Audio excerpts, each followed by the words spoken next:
गढ़वा। हमरे होके हमरे से हमरे के चुरैलो, कुछ जानत ना रहने हमके प्यार सिखैलो।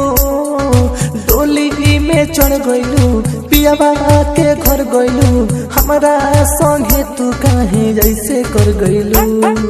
हमसे ना प्यार कइलू ए गोरी, तू खेला बड़ी कइलू। दिलवा पे वार कइलू ए गोरी, तू खेला बड़ी कइलू। डीजे अरमान ए गोरी, तू खेला बड़ी कइलू। हम तोहरा पीछे, तू केहू और के पीछे गइलू।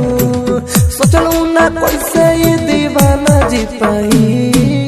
झूठे तू वादा हमसे, झूठे कसम खइलू। जनमी ना हो जइबू तू, इतना हर जाई।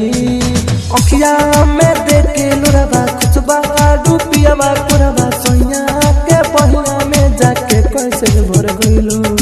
हमसे ना प्यार कइलू ए गोरी, तू खेला बड़ी कइलू। दिलवा पे वार कइलू ए गोरी, तू खेला बड़ी कइलू।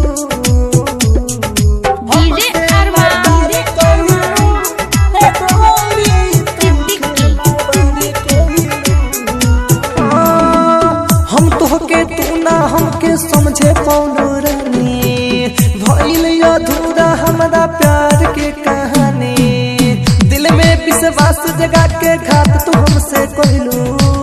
बुझलू ना गोरी, तू पर कस के परेशानी। रम पे रम हरदम पीही बोला